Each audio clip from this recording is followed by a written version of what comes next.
Oi, meu nome é João Pedro, mais conhecida como Peltney, ou Britney, ou Lara Beckney. Meu nome é Bruno, eu sou bicha, tenho 24 anos e a minha idade eu não revelo. Eu sou João Pedro, tenho 21 anos, eu sou bicha e eu sou preta. Meu nome é Igor, eu tenho 19 anos, eu sou drag queen e eu sou bicha! Meu nome é Ítalo, eu tenho 26 anos e eu não tenho a menor vergonha de ser bicha. Meu nome é Orlando Dantas, eu tenho 22 anos e eu sou bicha!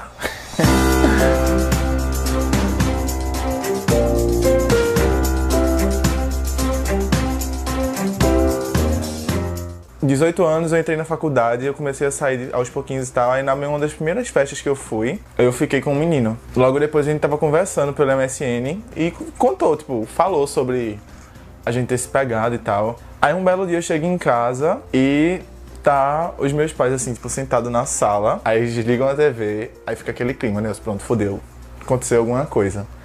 Aí meu pai pega, liga a tela do computador e perguntou o que é isso. Aí quando eu vi era o histórico do meu MSN. Meu pai foi super bruto, falando assim, olha, a gente só tá tendo essa conversa desse jeito porque sua mãe tá aqui. Porque se fosse só comigo a conversa seria completamente diferente. Acho que nesse momento assim, eu acho que eu fui muito maduro porque eu não dei meu braço a torcer. Eu fui bem, e sim, se fosse conversar com você seria o quê? Você estaria batendo em mim? E ele, todo assim, meio desconfortável porque eu tava rebatendo aí o que ele tava falando, né? Aí ele perguntou assim, e aí? Agora tu é o quê? Tu é viado? Tu é bicha? Aí eu não posso nem dizer que eu sou porque eu tive minha primeira experiência. Mas independente do que eu vá me tornar, vocês não têm nenhum direito sobre me impor ou não a ser isso, né? Aí foi uma briga gigantesca, minha mãe não falou absolutamente nada, só fazia chorar assim do meu lado. Não chorei, porque eu acho que se eu chorasse naquele momento ia ser meio que fraco e meio que me botar como um culpado de uma coisa que eu não sou culpado. Uma coisa natural, que não é aceita, e essa coisa da não aceitação que não é natural. Quando eu me assumi com meus pais eu tinha 15 anos e eu não fazia nada que uma pessoa gay normalmente faria em relação a relações nada, porque eu tinha medo, muito medo que eles descobrissem. E aí eu tava procurando um momento que não fosse um momento ruim pra piorar e não fosse um momento bom pra deixar de ser bom, entendeu? Sendo que aí isso só fazia adiar e chegou um momento que tava faltando energia na minha casa e eu falei, pã, vai ser agora. Aí eu chamei meu pai, aí que era a maior barreira pra falar isso, e aí eu disse que eu tinha algo pra falar e tava adiando por muito tempo e tal, ele perguntou o que era, e aí eu falei, eu sou bicha. E na mesma hora ele manteve a afeição dele, que tava média, e pronto. Mas ele já estava meio preparado para isso. Ele sempre encontravam conversas minhas com outros meninos no MSN. Várias vezes ele falava, por que você tá fazendo isso? Por que você tá conversando com pessoas que você não conhece, ainda mais homem, não sei o quê? Você vai ter que parar de assistir o BBB. É aquele Serginho do BBB que tá fazendo isso com você. Aí eu escolhi começar pelo meu pai e depois eu contei pra minha mãe, até porque minha mãe não era uma preocupação minha. Eu só precisava que meu pai soubesse pra quando eu falar pra ela, ela não carregar um fardo de que tava escondendo algo também junto comigo, entendeu? Mas a reação dela foi exatamente o que eu esperava, foi ótimo. Eu pinto minhas unhas e a unha tá borrada e ela fala, menino, ajeita essas unhas, pinta essas unhas direito, só as unhas assim. Ou então quando eu saio com uma saia assim, ou com algum short curto que não tá engomado, que tá amassado, ela fala, menina, esse negócio todo amassado, não sei o que. Eu falei, mãe, é o meu estilo, eu sou assim, underground. Desde pequeno eu sempre soube que eu não gostava de meninas, assim, pra relações. E eu tinha muita vontade de dizer pros meus pais, só que, a gente sabe da sociedade que a gente vive, a gente desde pequeno é apontado, sabe, assim. Eu sempre fui muito bichinha quando era pequeno. Muito bicha mesmo, ficava correndo assim no colégio, tá ligado? Meu pai, ele sempre foi maravilhoso comigo. Eu chegava pra dançar ragatanga na frente do meu pai, dizia, pai, eu aprendi a dançar ragatanga. Aí eu chegava, serei. E ele me olhava e, era massa, me dava DVD de Britney, me dava CD de Britney. Power Ranger rosa, ele comprava o Power Ranger rosa pra mim, porque eu queria o Power Ranger rosa, não tinha essa frescura. E minha mãe também não. Quando eu era a 7ª série, eu fiz, mãe, eu tenho um negócio pra te dizer. E ela já me olhou com aquela cara de diga, senta aqui pra gente conversar. Aí falei que era bi pra ela. Depois foi que eu disse... Depois que ela foi vendo que eu realmente, né? Eu pendia pra um lado só. E nessa conversa a gente chorou e tal, mas ela disse que me amava. E meu pai foi mais diferente, foi mais assim... Eu deixei um e-mail aberto, porque eu salvava fotos no e-mail. Era fotos mesmo, fotos boas. Que meu irmão viu e falou pro meu pai. E no outro dia de manhã, meu pai veio, eu tava no computador, e ele sentou do meu lado e fez, seu irmão mostrou um e-mail cheio de foto. E ele chegou pra mim e perguntou, né, o que era aquilo, o que significava aquilo e tal. E eu disse pra ele que desde pequenininho ele sempre soube que eu era gay. Aí ele fez, você é mesmo isso? Eu fiz, sim, eu sou. A primeira reação dele foi dizer não. Eu fiz, mas pai, eu sou uma pessoa boa, você sabe que eu não sou uma pessoa ruim por causa disso. Eu sou seu filho, a gente tá aqui o tempo todo, a gente se abraça, se beija, é o maior chamego. Por que isso, tá ligado? Aí ele disse que depois a gente conversava, só que essa conversa nunca aconteceu. E ele, no outro dia, me deu calça, me deu beijo, igual, tá ligado? Tipo, não aconteceu a conversa, mas tudo voltou ao normal. Minha mãe, ela descobriu, foi lendo uma conversa no meu Facebook com meu amigo, a gente falando sobre boys e tal. Chamou pro quarto, ela tava tipo em lágrimas. Pensei, não, vai ser agora. Quando eles descobrem a sexualidade do filho fora do padrão, eles falam toda aquela coisa clichê, e minha mãe não foi diferente. É uma coisa que eu fiquei surpreso. Porque minha mãe sempre foi a mais liberal da família, a tia mais legal, a mais jovem e tal. Mas ela, quando aconteceu dentro da casa dela, ela virou o comum dos pais. Então, eu achei que ia ser mais tranquilo, mas acabou que não foi tão de boa. Ela perguntou coisas do tipo se não era uma fase, por que eu era assim. Eu disse, não, mãe, não é uma fase. É minha vida, sou eu. Então, depois de um tempo, ela ficou mais tranquila e aceitou, né? Estabeleci minhas condições e minhas metas e tal. Eu falei pra ela o que ia ser, eu vou ser assim, pronto, e pare, porque senão não vai rolar. E ela foi, graças ao Facebook, as minhas militâncias, as militâncias dos meus amigos, ela foi vendo coisas e compartilhando e achando coerente e desconstruindo, né, a questão da homofobia. Quando eu tinha 16 anos, eu contei pra minha mãe que eu era bicha. Ela já tinha percebido, porque eu já tinha conhecido, no caso, meu primeiro namorado. E ela já tinha me falado, inclusive, que eu tava muito feliz e ela não sabia por quê. E aí, eu falei, mãe, queria falar uma coisa pra você. Aí ela perguntou o que foi, né? Eu disse, você falou que eu tava muito feliz e não sabia por quê. E aí eu falei pra ela que eu tava ficando com um menino, que eu tava namorando, na verdade, e que isso tava me fazendo muito bem, que tava me fazendo muito feliz.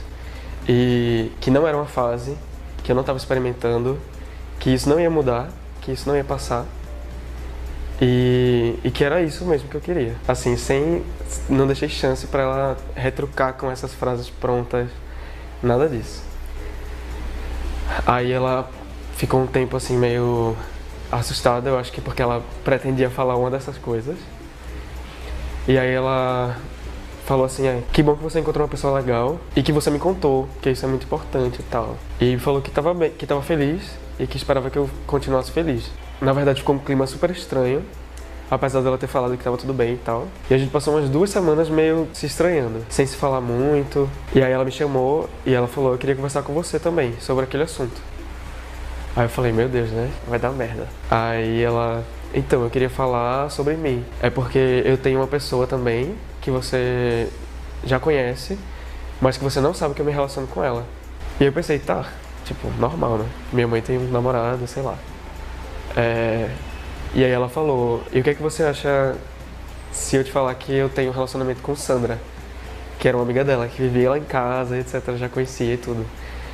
E aí pra mim, primeiro aquilo foi um choque, assim, tipo, eu não esperava de verdade. Eu não entendi direito na hora, tipo, meu Deus, eu não acredito que ela é sapatão, sabe?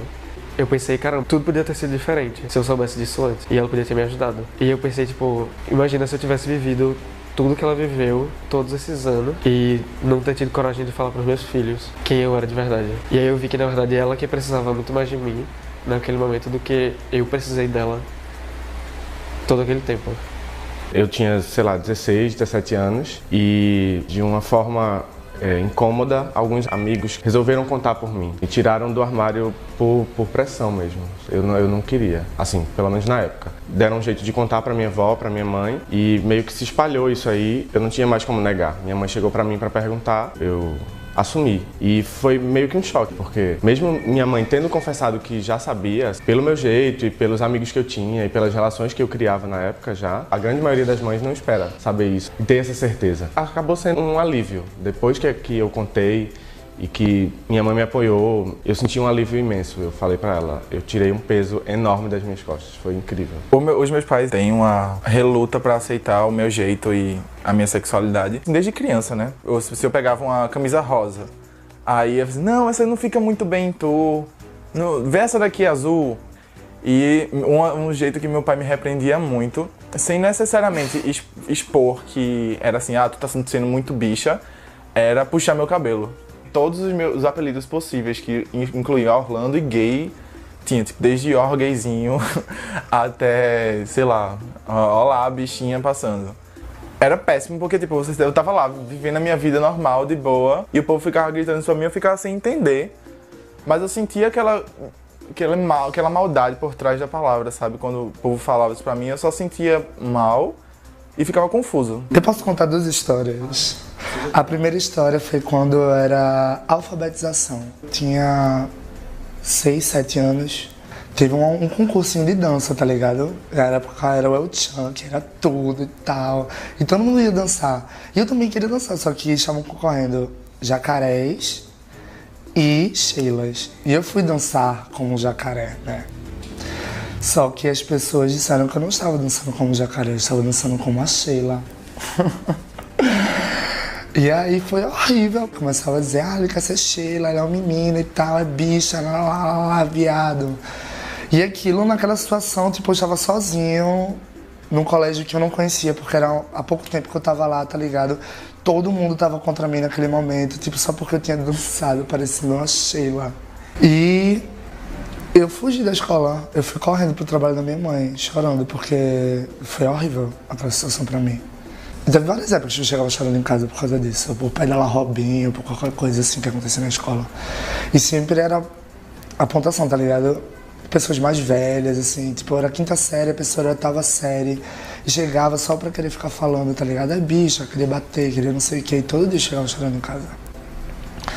A segunda história foi no hotel de Olinda, tava na época da Hips Online, Shakira, e eu tava dançando assim pras minhas amigas, e umas meninas de uma série mais velha viram assistindo, adoraram e pediram pra eu dançar no recreio. E eu fui dançar no recreio, né? Tipo, vai, bora, vamos colocar, depois de terem muito, né? Aí fui lá e comecei a dançar e tal. E todos os meninos mais velhos jogaram lixo em mim.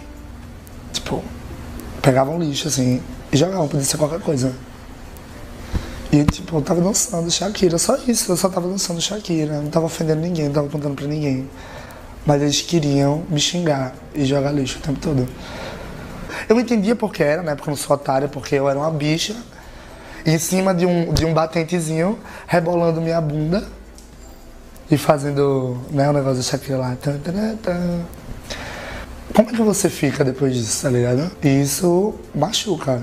E eu vivendo minha vida, velho. Se tivesse dançar Shakira de novo, eu ia dançar Shakira de novo. Se tivesse jogar lixo de novo, eu ia jogar lixo de novo. Igual. Eu ia dançar minha Shakira. Ou Britney, ou qualquer coisa. Mas nem sempre eu fui uma pessoa que fui calada, tá ligado? Das vezes que eu ia pra casa e voltava, ia chorando, minha mãe já estava também de saco cheio. E ela disse pra mim, tipo, num tom de revolta, assim, João Pedro, preste atenção. Se vier ele de novo falar isso com você, diga pra eles que você quer comer o cu deles. Ela disse assim mesmo, grita assim, vira o teu cu que eu te como. E eu fui no outro dia no colégio, eu tipo, não tava aguentando mais. E eu estava na cantina, na fila da cantina, era a minha vez de pagar, e chegou uma pessoa. Quando ele chegou, ele me empurrou e fez, sai da fila, que viado não tem vez na fila. E, tipo, todo mundo já tava, tipo, olhando, kkk, o viado se fudeu, tá ligado? Alguma coisa assim. E quando eu fui responder, eu olhei pra cara dele e fiz, eu sou viado mesmo, vira o cu que eu te como. E eu percebi que as pessoas não estavam mais rindo de mim, estavam rindo dele. E aí eu descobri como é que eu fazia pra poder me defender, com a mesma coisa que ele fazia. Por naquele momento, eu disse pra mim que eu era bicha. Aquela palavra pra mim, eu aceitei a condição. Tipo, eu sou. Você não tá dizendo que eu sou? Eu sou. E aí? E agora? Tu vai falar o quê? Quando eu era pequeno, eu lembro que eu sempre queria brincar com minhas primas. Brincar de elástico, pular corda. Eu amava fazer isso. Eu amava pular corda. Meu Deus, como eu amava. Quando eu tava com as minhas primas, eu era diferente de quando eu tava no meu círculo social, assim, de família. Eu era sempre gesticulava e soltava piada, era bicha engraçadinha, sabe? Mas quando eu tava no meio da minha família, eu era sempre mais comportado, eu era tipo, calado. Porque eu sentia que se eu externalizasse o verdadeiro eu ia sofrer, sei lá, alguma retaliação. Como eu sofri em casa pela minha avó. Ela falou, esse menino só vive com as meninas gesticulando, por que ele tá assim? Manda ele parar de fazer isso. E eu comecei a chorar no meu quarto, porque eu vi aquilo e eu senti muito peso. Minha avó falando isso, tipo, que absurdo. Eu ouvi que eu era bicha, que eu era viado, quando eu tinha, sei lá, 6 anos de idade. Eu tava numa padaria, eu acho, e um cara falou isso pra mim. E eu não sabia o que era aquilo, mas o jeito que ele falou era tão pesado que eu entendi que aquilo era uma coisa muito ruim. Provavelmente ela já tinha ouvido isso antes, de outras pessoas também meio que alertavam pra ela. Sabe aquela coisa, tipo, essa criança promete. E ela se preocupava muito, porque ela se via muito em mim. Então ela tinha medo que eu vivesse as mesmas coisas que ela. Então ela queria me proteger, me esconder. E quando eu tinha uns 8 anos, aí eu entrei numa terapia, por conta do meu comportamento. Era terapia cognitiva comportamental. E aí eu comecei a ser treinado pra agir diferente. Na verdade, eu comecei a ser ensinado que tudo que eu fazia estava errado. As coisas que eu brincava, as pessoas que eu brincava, o jeito que eu falava, o jeito que eu andava. Então, tipo, na terapia, ela gravava tudo que eu dizia pra eu ouvir depois. Ela fazia eu repetir as mesmas coisas com outra voz, pra treinar uma voz mais masculina. Eu caminhei várias vezes pela sala pra, tipo, treinar um caminhar de homem. Eu fiz um tipo de caligrafia também, pra escrever igual um menino. E ela falava, por exemplo, o meu A e o meu O, eles eram quase iguais. E ela falava que isso era uma coisa muito errada, porque tinha que diferenciar o que era feminino e o que era masculino. E eu lembro muito disso, que parece uma besteira quando você fala assim, fora de contexto, mas era uma coisa que, tipo, que me marcou muito. E eu não conseguia e não me sentia bem fazendo as coisas que ela queria que eu fizesse. O meu modelo estabelecido foi meu irmão, e eu tinha que me comportar igual a ele. E eu comecei a entender que quanto mais eu demorasse a fazer do jeito que ela queria, mais tempo eu ia ficar lá. Durou mais ou menos 1 ano essa terapia, e aí eu comecei a me comportar do jeito que ela queria. E isso não acabava quando eu saía da sala de terapia, porque ela tinha criado uns sinais com a minha mãe e com o meu irmão. Então, se eu me comportasse de maneira errada em público, a minha mãe e meu irmão tinham que me corrigir. E aí, quando eu via aquilo, eu tinha que parar. Tipo, se eu estivesse correndo, sei lá, de alguma forma eu tinha que parar e correr feito homem. Se eu estivesse falando com voz de menina, eu tinha que falar com voz de homem. E aí começou aquela perseguição, né, na minha cabeça e sobre todo o meu comportamento, sobre a minha personalidade, sobre tudo. E aí eu comecei a achar melhor me fechar pra tudo. E aí eu parei de desenhar, por exemplo. Eu não tinha mais amigos, porque os amigos que eu tinha, tipo, eu não podia falar com menina.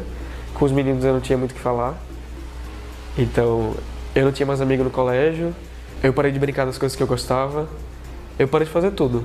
E eu comecei a, tipo, esperar que o tempo passasse.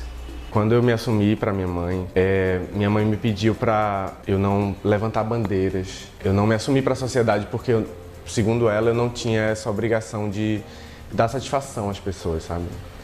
E aí eu entendo um pouco ela porque eu sei que isso é uma forma de me proteger das pessoas, me proteger do preconceito que eu posso sofrer, me proteger de possíveis agressões que a gente sabe que ocorrem todos os dias contra todo tipo de pessoa LGBT. Só que ao mesmo tempo era uma forma de me prender ainda dentro do armário, sabe?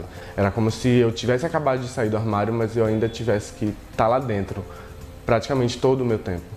E aí ela me pediu para não me expor para as pessoas, para tentar ser o mais discreto possível. Na época eu aceitei, claro, enfim, eu estava vulnerável, eu estava precisando daquele apoio, daquele carinho de mãe, e eu entendia como uma coisa boa, como uma coisa protetora, mas acaba não sendo, porque se existe tanta agressão, tanto risco da gente se machucar, a gente levantar uma bandeira é a gente proteger um ao outro, sabe? E eu prometer isso para ela era prejudicial para mim e era prejudicial para as outras pessoas. Então, até gravar esse vídeo é uma quebra dessa promessa e eu queria pedir perdão a ela nesse momento. Mas eu preciso fazer isso, sabe? Eu preciso quebrar essa promessa porque eu me sinto inseguro na rua. Eu sinto que todos os meus amigos sofrem todos os dias. Eu sinto que a maioria das pessoas que importam para mim hoje, que são mais próximas de mim, podem sofrer agressão a qualquer hora na rua. A minha vida sempre foi rodeada assim, de muita censura, de muita pressão por mim mesmo. Porque eu enxergava a minha família justamente como com essa expectativa de pessoas que não iam lidar bem com a minha sexualidade, entendeu? Então eu não queria de forma alguma que ninguém suspeitasse. Então eu tava sempre me cobrando muito, me forçando muito a agir de tal forma, a agir de outra forma, a compensar de um jeito ou de outro, entendeu? Eu sempre ficava muito dentro da igreja e eu era coroinha, eu era mestre de cerimônia, fazia parte do grupo de franciscano, do grupo de jovens, do grupo de crianças, do grupo de gata que criou um grupo. Aí eu falei, pronto. Agora eu não tenho mais nada a me preocupar, por exemplo, se fulano souber, ele vai contar pro meu pai. Não, meus pais já sabem, então agora eu posso fazer o que eu quiser. Então foi tipo Hannah Montana se tornando Miley Cyrus, entendeu? Eu saí da igreja, meu cabelo era cacheado, eu raspei as laterais, fiz uma franja, alisei e comecei a usar roupa curta e comecei a me afeminar ao máximo. Eram tipo 15 anos de muita expressão, assim, que estavam contidas, entendeu? E aí, quando eu falei assim, pronto, falei pros meus pais, agora eu posso, aí eu, pã, explodi, assim, como aquele negócio que rola assim, ó, pá, trá. Logo em seguida que eu me assumi gay, que eu me assumi pra uma amiga minha, ela era católica como eu era, ela começou a me falar, tipo, não faça isso, não, olha, e ela sempre me mostrava versículos de Bíblia, não sei o quê. E aí eu comecei a me questionar realmente sobre isso, entendeu? Se eu de fato queria ser gay, porque aquela coisa do contexto religioso ainda era muito vivo dentro de mim. Inclusive, várias vezes eu cheguei a cogitar, tipo assim, não, se eu vou pra igreja e se eu sentir que, tipo, realmente não é o que Deus quer pra mim, eu vou procurar ir contra isso, entendeu? Eu acredito que eu consigo. Eu já vivi 15 anos sem viver essa realidade, então eu posso viver mais o resto da minha vida. Inclusive eu lembro de momentos, por exemplo, na igreja, num grupo de apresentações, que tinham os papéis pra cada um, pra o teatrinho lá, e tinha eu e outro amigo meu, que era gay também, sendo que ele era bem mais afeminado. Mas como ele era homem, ele ficava com os papéis masculinos. E ele não tinha uma postura que é lida como masculina e etc. E eu lembro da coordenadora do grupo ficar sempre falando, faça pose de homem, pareça homem, fique mais duro, você tá muito assim, muito mole, não sei o que. E eu percebia nitidamente o desconforto dele, entendeu? Ele tipo tava lá, tinha que entrar assim, e ele entrava assim, mas só totalmente desconfortável com o que ele estava fazendo. E ela parava, tipo, parava o ensaio, os gritos, não é assim, faça mais postura, não sei o quê. Inclusive, talvez num coral, a gente ia cantar num coral, e aí cada um tinha um solinho. E no solo dele, a voz dele era muito fina. Ele tinha, tipo, 13, 14 anos, então a voz dele, ele não tinha passado pela puberdade ainda que engrossou a voz dele. A voz dele era muito fina. E ela falava, engrossa a voz, engrossa a voz, engrossa a voz. E teve um dia que ela falou, se você não engrossar a voz, você não vai participar da apresentação. E aí, a gata fez, pois então eu não vou participar, porque eu não consigo engrossar minha voz. E eu fiquei, tipo, chocado. O que eu acho que eu consegui extrair da minha relação com a igreja foi que eu não quero mais voltar lá. Queriam me zoar, me xingar de bicha, de gay, de viado, do que fosse. E eu não queria aqueles adjetivos relacionados a mim. Então eu passei a odiar o que aquilo era, entendeu? Eu passei a odiar o que a bicha era, o que o viado era, porque o que eles eram só fazia com que existisse uma coisa para as pessoas me zoarem, entendeu? A palavra machucava, ela sempre vinha e ela não só me machucava naquele momento, como ela reforçava o meu pensamento de não querer ser bicha. Eu tive um momento que eu decidi que eu não queria mais existir. E eu achava que se eu não existisse, tipo, as pessoas iam viver melhor. E eu ia ficar na mesma. Tipo, ia ser o mesmo nada. Eu pensei em me suicidar. Na verdade, eu cheguei à decisão de cometer suicídio. Cheguei em casa e aí eu já tava, tipo... Não é nem uma adrenalina que você sente, é tipo... Pronto, vai acabar tudo agora. Sabe? Tipo, eu vou descansar, sei lá. Porque era cansativo. Ninguém vai mais me chamar de bicha se estiver morto. Ou vai, mas eu não vou estar aqui. Antes de cometer isso... Eu pensei assim, quer saber, se eu vou morrer hoje, eu posso fazer o que eu quiser. E aí eu comecei a me permitir mais.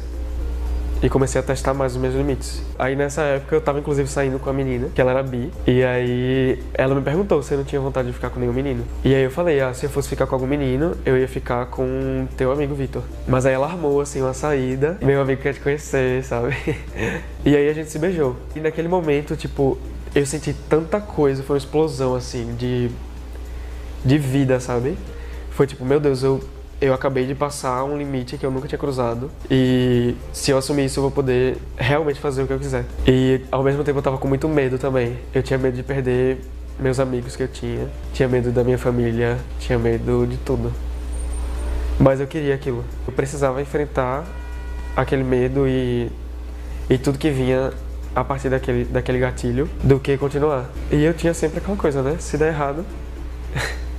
Para as pessoas, a bicha é aquela coisa caricata que a gente tem que rir delas e esculhambar mesmo e achar que ela não é uma pessoa. Você não ri com ela, você ri dela. Ela não deve ser respeitada, ela não deve ser amada, enfim. Mas no âmbito do mundo LGBT, a bicha é uma pessoa maravilhosa, né? A bicha ela deve não só resistir, mas resistir, não só estar recebendo esses ataques, mas também se reinventando e se reimpondo, né, na sociedade. A gente tem que levar a pancada, tem que revidar de uma forma inteligente, né, de uma forma coerente, que a gente se imponha mesmo, tendo que tem bichas que tem todo um contexto familiar e social que fica complicado, né? Tem as gatas da igreja, as gatas da favela, então é bem complicado para certos tipos de bichas que sabem que são e se orgulham, mas estarem se impondo o tempo todo. Então, cabe a nós que temos esse privilégio de estarmos na rua e em festas e gravando documentários sobre isso, cabe a nós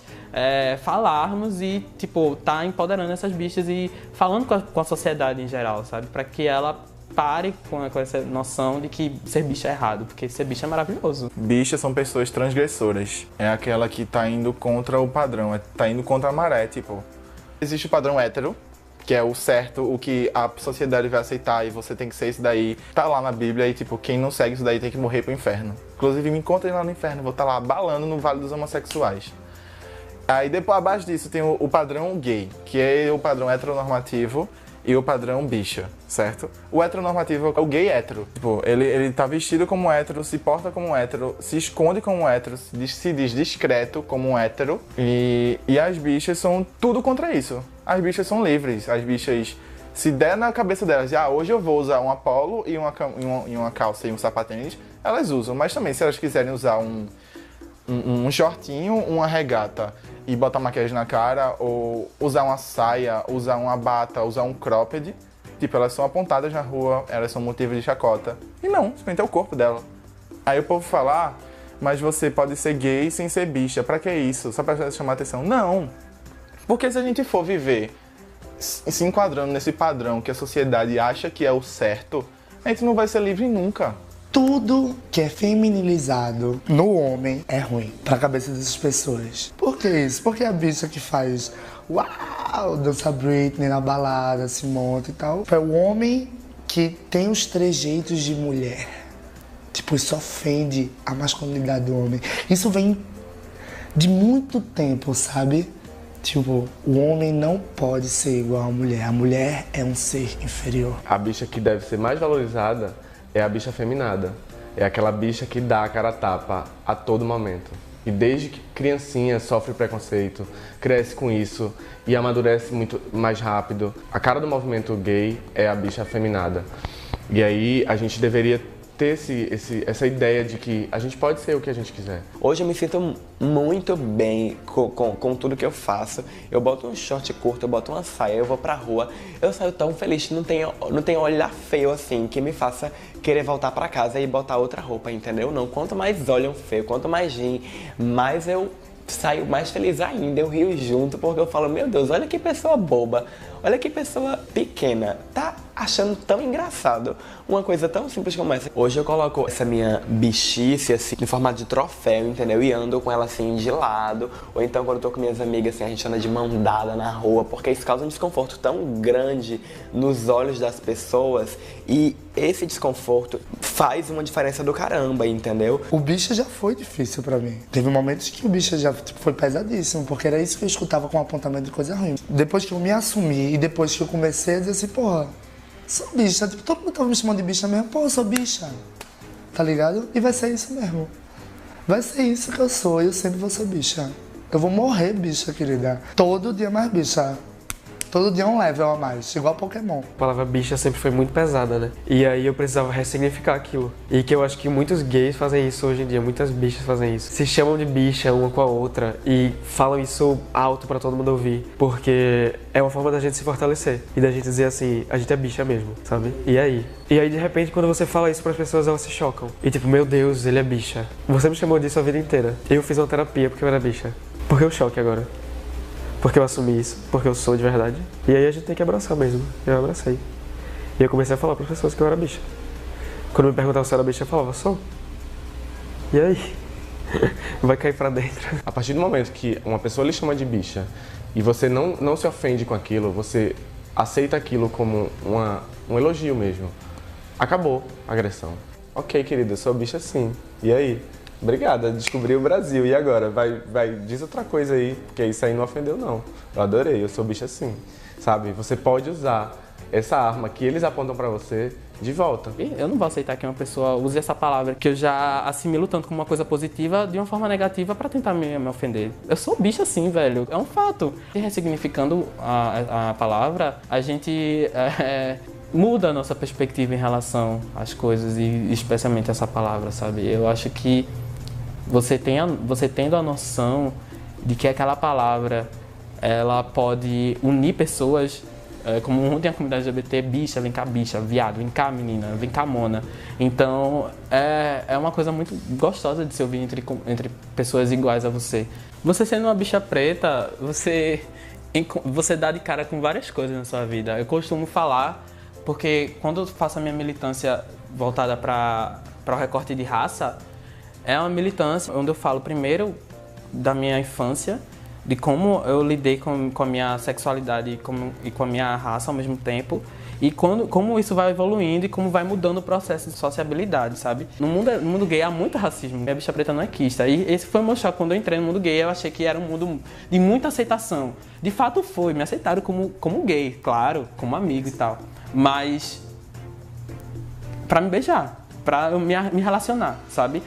É aquela coisa, tá todo mundo muito feliz, você tá feliz de início, mas aí você percebe que tem uma coisa errada. Porque, eu também quero fazer parte disso. Se é um mundo que abrange tanto, que todo mundo é tão igual, por que há essa diferença, sabe? E a mesma coisa rola com as afeminadas. Então, na minha vida de militância, eu bato muito na tecla da afetividade, porque isso mexe com a sua autoestima, mexe com o seu empoderamento. Você questiona seu cabelo, você questiona sua boca, você questiona sua cor da pele. Quando as bichas pretas, as lésbicas pretas, as travestis estão criando um movimento à parte, não é porque a gente está querendo separar o movimento, é porque a gente não está sendo ouvida, a gente não tem espaço. As nossas pautas não são só casamento homoafetivo e criminalização da homofobia, porque a gente quer essas duas coisas, mas a gente quer o quê? Sobreviver primeiro, porque a bicha preta periférica tá lá tentando sobreviver todo dia.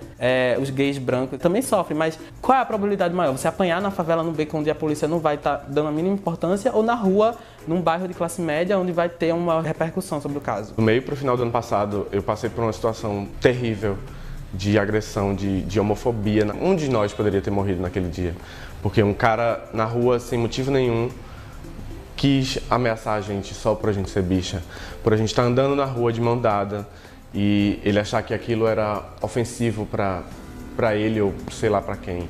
E ele se achou no direito de ameaçar a gente com arma. Se eu não levantar a minha bandeira, se eu não tentar me proteger e proteger aos meus, quem vai me proteger? Ninguém tá aí pra mim, ninguém tá ligando pra gente. A gente tem que se proteger, sabe? A gente tem que se unir e fazer a nossa própria proteção, porque ninguém tá nem aí. O governo não tá nem aí. E falar, todo mundo tem que falar, todo mundo tem que abrir a boca. Levantar minhas bandeiras hoje em dia, seja no Facebook, seja, enfim, nas festas que eu vou, a forma como eu me visto, a forma como eu me porto, sabe, na rua. Levantar essa bandeira é o meu grito, é a minha resistência, é a minha proteção pra mim e pros meus, sabe? As pessoas precisam começar a falar sobre bicha, a gente tem que começar a falar sobre bicha. E pra falar sobre bicha, a gente tem que ter bicha. E já que é pra ter bicha, vamos fazer as bichas, vamos ser as bichas na rua, vamos botar bicha na escola, tem que ter bicha no trabalho, tem que ser bicha em todo lugar. Procurar ir contra a essa realidade que, por exemplo, um comportamento afeminado, você não vai conseguir X vaga de emprego, você não vai conseguir ter uma relação estável com uma pessoa que você gostaria de ter.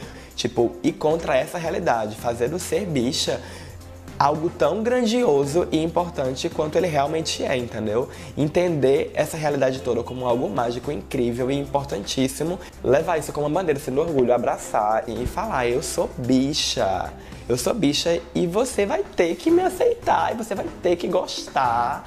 E uma hora, se você estiver muito incomodada com isso, eu não posso fazer nada, porque eu tô ótima, querida. Eu tô perfeita, sendo bicha, eu amo ser bicha. Ser bicha hoje é liberdade. É você poder ser quem você é você não ter medo de falar, de andar, de vestir o que você quer e de desenhar minhas sereias. E sou eu. E são meus amigos, minhas amigas. E a minha família também. E eu tenho 2 mães, e é incrível. Você recebe uma ligação de uma perguntando onde você tá e depois a outra liga igual. Sabe? Eu sei que tá uma do lado da outra, mas é pra ver se eu tô mentindo, sei lá. Modéstia à parte, eu tenho a família que eu tenho porque eu sou bicha e porque eu falei pra minha mãe isso. Porque se eu não tivesse falado, ela também não teria me falado. É importante mostrar que é bicha, é importante falar que é bicha, é importante escrever isso no seu Facebook, é importante pichar um muro dizendo que é viado mesmo, que é bicha. Porque é isso que você é. E quanto mais natural, quanto mais pessoas forem bichas e disserem, menos estigma vai ter. Eu falo pra tocar na ferida mesmo, pra dizer, ó, reveja seu privilégio, porque no alto da sua branquitude tem bicha preta se fudendo, sabe? Se fudendo legal, em vários aspectos, físicos e emocionais. Então eu não vou estar passando a mão na cabeça de ninguém. Assim, a minha abordagem, ela é sempre... Eu tento levar a parte pedagógica, mas... se você está se mostrando irredutível, eu não tenho como me segurar. As emoções falam, né?